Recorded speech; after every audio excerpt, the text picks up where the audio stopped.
ತಾಲೂಕಿನ ಸಮಗ್ರ ಅಭಿವೃದ್ಧಿ ದೃಷ್ಟಿಕೋನದಿಂದ ಯಾವುದೇ ತಾರತಮ್ಯವಿಲ್ಲದೆ ಮೂಲಭೂತ ಸೌಕರ್ಯಗಳನ್ನು ಒದಗಿಸುವುದು ನಮ್ಮ ಸಂಕಲ್ಪ ಎಂದು ಶಾಸಕರಾದ ಡಿ ರವಿಶಂಕರ್ ತಿಳಿಸಿದರು. ಅದರ ಅಂಗವಾಗಿ ಇಂದು ಕೆಆರ್ನಗರ ವಿಧಾನಸಭಾ ಕ್ಷೇತ್ರದ ವ್ಯಾಪ್ತಿಯಲ್ಲಿ ಶಾಸಕರಾದ ಡಿ ರವಿಶಂಕರ್ ಅವರು ಪಟ್ಟಣದ 6ನೇ ವಾರ್ಡ್ ರಸ್ತೆ ಅಭಿವೃದ್ಧಿ ಕಾಮಗಾರಿ 40 ಲಕ್ಷಗಳಲ್ಲಿ, ಮೂಡಲಕೊಪ್ಪಲು ಗ್ರಾಮದ ಪರಿಮಿತಿ ಸಿಸಿ ರಸ್ತೆ 25 ಲಕ್ಷಗಳಲ್ಲಿ, ಸಾರ್ವಜನಿಕ ಸ್ಮಶಾನ ರಸ್ತೆ 30 ಲಕ್ಷಗಳಲ್ಲಿ ಹೀಗೆ ಹಲವಾರು ಅಭಿವೃದ್ಧಿ ಕಾಮಗಾರಿಗಳಿಗೆ ಚಾಲನೆ ನೀಡಿದರು. ಈ ಸಂದರ್ಭದಲ್ಲಿ ಬ್ಲಾಕ್ ಕಾಂಗ್ರೆಸ್ ಅಧ್ಯಕ್ಷ ಎಂಎಸ್ ಮಹಾದೇವ್, ನಗರಾಧ್ಯಕ್ಷ ಎಂಜಿ ರಮೇಶ್, ವಕ್ತಾರ ಸೈಯದ್ ಜಾಬೀರ್, ಪುರಸಭೆ ಮಾಜಿ ಅಧ್ಯಕ್ಷ ಕೋಳಿ ಪ್ರಕಾಶ್, ರಾಜ್ಯ ಎಸ್ಟಿ ಘಟಕ ಉಪಾಧ್ಯಕ್ಷ ಶ್ರೀನಿವಾಸ್, ತಾಲೂಕು ಎಸ್ಟಿ ಘಟಕ ಅಧ್ಯಕ್ಷ ತಿಪ್ಪೂರ್ ಮಹಾದೇವ್, ಕುರುಬರ ಸಂಘದ ಅಧ್ಯಕ್ಷ ಶಿವಣ್ಣ, ಪುರಸಭೆ ಮಾಜಿ ಸದಸ್ಯ ವಿನಯ್, ಗ್ರಾಮದ ಮುಖಂಡರುಗಳಾದ ಜಯಕುಮಾರ್, ಕೃಷ್ಣೇಗೌಡ, ಶಿವಣ್ಣ, ತಮ್ಮಣ್ಣೇಗೌಡ ಮತ್ತಿತರ ಕಾಂಗ್ರೆಸ್ ಮುಖಂಡರು ಹಾಗೂ ಅಧಿಕಾರಿ ವರ್ಗದವರು ಉಪಸ್ಥಿತರಿದ್ದರು.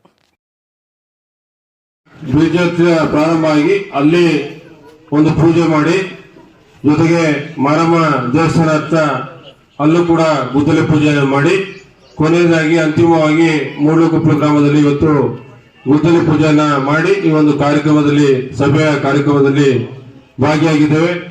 ಈ ಒಂದು ವೇದಿಕೆ ಮೇಲೆ ಆಸೀನರಾಗಿರ್ತಕ್ಕಂಥ ಅವತ್ತು ಮುಖ್ಯಮಂತ್ರಿಗಳಂತ ಸಂದರ್ಭದಲ್ಲಿ ನಮ್ಮ ಕ್ಷೇತ್ರಕ್ಕೆ ಮುಖ್ಯಮಂತ್ರಿಗಳ ವಿವೇಚನಾ ಕೋಟಿ ಅಡಿಯಲ್ಲಿ 50 ಕೋಟಿ ಅನುದಾನವನ್ನ ಕೊಟ್ಟಿದ್ರು. ಅದರ ಅಡಿಯಲ್ಲಿ 25 ಕೋಟಿಯನ್ನ ಲೋಕೋಪಯೋಗಿ ಇಲಾಖೆ ಅಡಿಯಲ್ಲಿ ಹಲವಾರು ರಸ್ತೆಗಳ ಅಭಿವೃದ್ಧಿಗೆ ಒಂದು ಕಾಮಗಾರಿಗಳನ್ನ ಕೈಗೆತ್ತಿಕೊಂಡಿದ್ವಿ. ಜೊತೆಗೆ ಆ ಒಂದು 50 ಕೋಟಿ ಅನುದಾನದ ಅಡಿಯಲ್ಲಿ 7.5 ಕೋಟಿ ಅನುದಾನ ನಮ್ಮ ಕೆಆರ್ನಗರ ಪಟ್ಟಣಕ್ಕೆ ಅಭಿವೃದ್ಧಿಯ ಕಾಮಗಾರಿಗಳಿಗೆ ಮೀಸಲಿಟ್ಟಿದ್ವಿ. ಅದರ ಅಡಿಯಲ್ಲಿ ಇವತ್ತು ಈ ಒಂದು ಕಾಮಗಾರಿಗಳನ್ನ ಕೈಗೆತ್ತಿಕೊಂಡಿರ್ತಕ್ಕಂಥ ಇವತ್ತು 3.5 ಕೋಟಿ ಅನುದಾನ ಲೋಕೋಪಯೋಗಿ ಇಲಾಖೆ ಅಡಿಯಲ್ಲಿ ಒಂದು ಕಾಮಗಾರಿಯನ್ನ ಕೈಗೆತ್ತಿಕೊಂಡಿದ್ದೀವಿ. ಅದರ ಜೊತೆಯಲ್ಲಿ ನಮ್ಮ ಕೆಆರ್ನಗರ ಕಂಠೇನಹಳ್ಳಿ 6ನೇ ವಾರ್ಡಿನ ರಸ್ತೆ ಮತ್ತು ಚರಂಡಿ ಅಭಿವೃದ್ಧಿಗೆ ಒಂದು 40 ಲಕ್ಷ ಅನುದಾನ, ಜೊತೆಗೆ ಸಾರ್ವಜನಿಕ ಸ್ಮಶಾನಕ್ಕೆ 30 ಲಕ್ಷ, ಇಲ್ಲಿ 25 ಲಕ್ಷ ಅನುದಾನವನ್ನ ಈ ಒಂದು ಕಾಮಗಾರಿಗಳನ್ನ ಕೈಗೆತ್ತಿಕೊಂಡಿದ್ದೀವಿ. ಇದನ್ನ ಲ್ಯಾಂಡ್ ಆರ್ಮಿಯ ನಿರ್ಮಿತಿ ಕೇಂದ್ರದ ಅಡಿಯಲ್ಲಿ ಮತ್ತು ಲ್ಯಾಂಡ್ ಆರ್ಮಿಯ ಇದರಲ್ಲಿ ಸಂಸ್ಥೆ ಅಡಿಯಲ್ಲಿ ಇವತ್ತು ಕಾಮಗಾರಿಗಳನ್ನ ಕೈಗೆತ್ತಿಕೊಂಡಿರ್ತಕ್ಕಂಥದ್ದು.